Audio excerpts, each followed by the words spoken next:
Hello, and I am back on the channel. And in case you're wondering, this thing in my way right here, that is what is always in Lucille.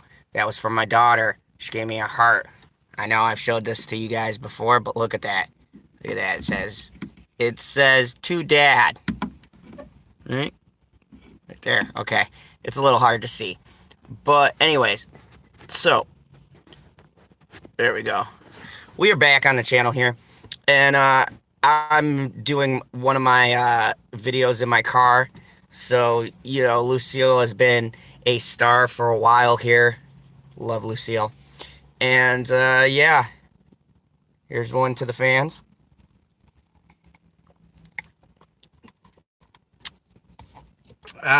Kickstart. Drink of Champions. So, I did this video as a shout out to someone who had messaged me before, Goblin Lord. And if you watch this video, this one is for you.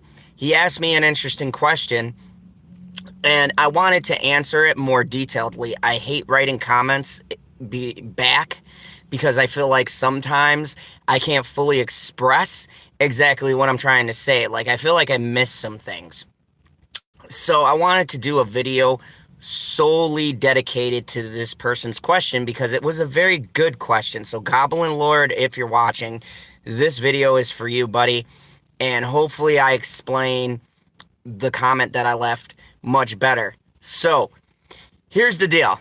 He asked me, do you think Captain Marvel is a Mary Sue? And I said to him, that is not an easy answer. Because by the definition, and I'm going by the dictionary definition of a Mary Sue, is when an artist or illustrator puts their own ideals into a character. It's described as a vehicle for their ideals. Now, how is this different from characters and character development and three-dimensional characters? Well, this character, it is essentially what the artist feels about personal situations in their life. It's a statement, okay? It's not really a person. See, person is made up of multiple ideas and theories and opinions and things that make them different, right? They are reflections. Yes, they can be, parts of them can be reflections of the artist, but there are different parts that make up the whole. Whereas in a Mary Sue character, is a character that is just one-sided. And because of just this one view, just this one ideal that this character is, it doesn't transcend into anything other than this one ideal. I don't know if that makes sense, but it's basically the theory of that the character has no flaws, right? It has no growth, it has no development because it is just a vehicle for one idea. And a lot of times, Rey from Star Wars has been used in this context because there is no shown growth to how her character gets from point A to point B. There's theories and speculations and creators saying this and that, which sound vaguely like excuses, but there's really no shown growth throughout the story. And believe it or not, Mary Sue characters were actually made way before times. I mean, Mary Sue characters, we're talking in the beginning of literature itself. Some of them were even political comments. Okay, so by definition, a Mary Sue character is almost a political statement, like those old cartoons you used to read in newspapers, the political satire, if you will. So here's where Captain Marvel is different. I once said in my review that Marvel was doing a Trojan horse, right? A sneak attack into their films. And this sneak attack is Captain Marvel. Captain Marvel is and is not a Mary Sue. And I give away a few minor spoilers here because it's how I can best accurately bring this point up. In the beginning of the story, Captain Marvel actually doesn't really start out as a Mary Sue, okay? and not because of the whole amnesia garbage that they put in this narrative, okay? When she first starts out, there is actual power growth, okay? All she could do with her powers is shoot that little laser beam out of her hands. Okay, so she still has no concept of how her powers work.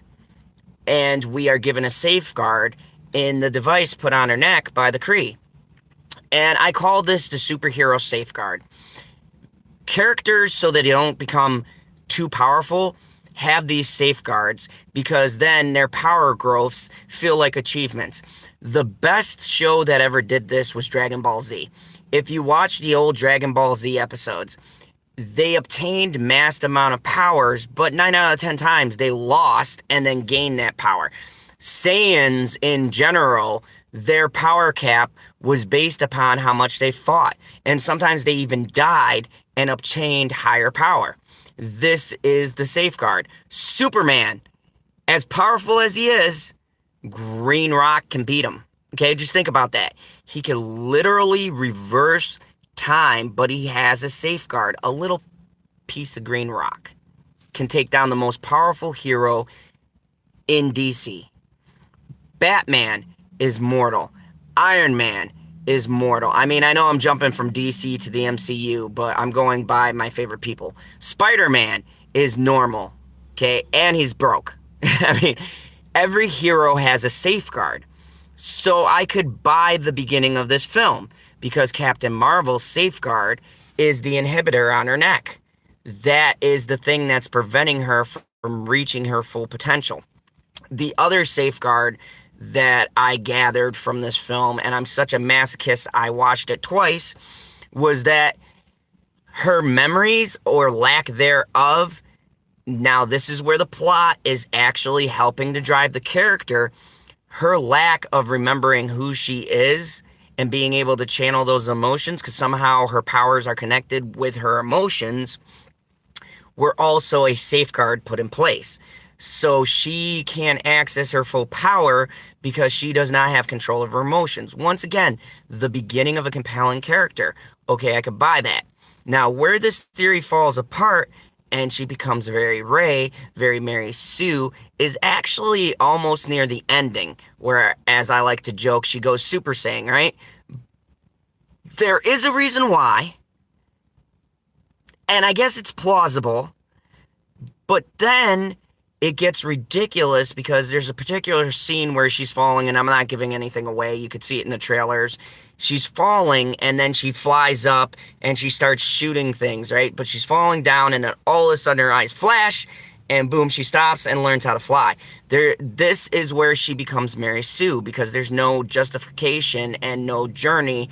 You can understand how she is able to unlock even more powerful abilities due to the journey she took in the story, but not how she can all of a sudden fly and take down 3 Kree warships. There's no explanation. There's a gap in between how she got from here to over there. And this is where the character is actually quite clever. The creators don't make a straight out and out Mary Sue. They do, if you really watch it, do the normal illustrations. They put safeguards, whatever. They don't bog her down with too much of the SJW narrative as we thought there would be. There is like blatant feminist parts, but what she does is more reactionary. And one could even argue within human reaction of what you would do in that situation. Fine, I could give them that. But where she shifts from being a building character to a Mary Sue is between the beginning of the film and the very end, and trying to justify whether or not she is the most powerful character in the Marvel Universe. And this is the problem with this character, is the fact that you've not given your character a chance to grow. I honestly think that maybe with 2 movies, there'd be at least some justification for what she does at the end of the film. But it feels rushed. Hence why I said she's both original and Mary Sue. She's a blend. And it's kind of scary because if the SJWs ever figure out this formula, or they get anyone truly creative, they almost blend this seamlessly where you're thinking this character is indeed a character, but make no mistake, Mary Sue. Mary Sue mix, okay? This is a whole new breed of this kind of character building. I look at her as a template of where they want to go with future characters. And it's scary if they ever get this right because they'll get people to buy into this. Now, where I work at my theater, there were a lot of people who came out and said that they like it. But as we stated, it's normal people, people who don't follow this stuff, people who don't really follow the art of writing itself, right? They just want to go to the movies, escape for 2 hours. And this, because of the supporting cast, the 90s nostalgia, and the witty dialogue from Sam Jackson, it carries it enough for people to actually enjoy the film. They're being tricked, as I've said 1,000 times. But make no mistake, this character is like a hybrid car, okay? It's still a car, but it looks weird and it's a lunchbox and it might have electricity and it has gas and all of that stuff. But at the end of the day, it still needs gas. At the end of the day, she's still a Mary Sue at the end of this movie, okay? She's a clever Mary Sue. She's a hidden Mary Sue, but she's still a Mary Sue because there is not much development within her character. And I mean, she might even be bordering on a flat character because a flat character still has character traits, still has its own personality. It's just uninteresting. And this is what makes Captain Marvel intriguing in a sense because she walks a very fine line. I'd say the last like half hour of the movie straight, like when she got Super Saiyan, she got Super Mary Sue. But because of the character development that had been in like an hour and a half to almost 2 hours of the film, it's subjective, as all things in cinema is. So, to be honest with you, Goblin Lord, is she a Mary Sue?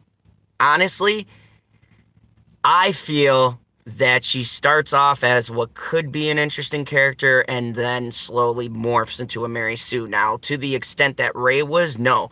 Rey in Last Jedi was a blatant cutout cardboard box, okay? No reason for power progression, a weird Jedi montage training with slashing a rock, and gosh, I'm going to do a review on that one day because I'm a Star Wars fan. And I'm going to go through every Star Wars movie. But this character is scary because the SJWs are perfecting the formula. And they've got the backing of Marvel with the good writers. Once they figure it out, we're all done. It's a trend. I saw the new Doom reboot already. They changed the Doom Hunter to a female. And why you would reboot that movie, I have no entire clue. It's Doom Annihilation. And if I saw Doom, I saw the original Doom in theaters. I had to apologize to my younger brother and my dad for dragging them to this film. I'm still apologizing for that movie. So this is the problems we face. Because if Mary Sue characters get more clever like this, only the writers, the people who look into this will pick it up. But the common everyday moviegoer is just going to keep on paying money for these generic characters. So to answer your question, yes and no. Like I said before, yes, she could be in the beginning not even a real character, more of a flat character. Okay, still a character, just not much to her. And then Mary Sue towards the end. And then who knows for Endgame. Maybe they flesh her out. I mean, the Russo brothers are good, but I don't know if they're that good. So that's all I got for you. Thank you for the question. Hopefully this video gets back to you. I made this video exclusively to answer that question so that you felt my clarifications, my reasonings, giving the definition, because these SJWs need to look in a dictionary and see what a Mary Sue is, and they'd realize half of the garbage that they're putting out is Mary Sue type characters, or Mary Stu, which is a male version of a Mary Sue. Knowledge is power. Anyways, that's all I got for you. I'm probably going to shoot one more video unrelated to this. I just had to shoot this now while the details of me seeing that horrid movie was still burned into the edges of my mind. I actually saw Cold Pursuit again to try to get the images out of my head. So if you guys like this video, please click that subscribe button, hit the like button, hit the notifications so you know when I go on. And as always, thank you very much to all of my fans, all of my subs. I will see you at the movies. With, of course, Goose the cat. Don't forget, Goose 2020, baby. Yeah! Vote Goose.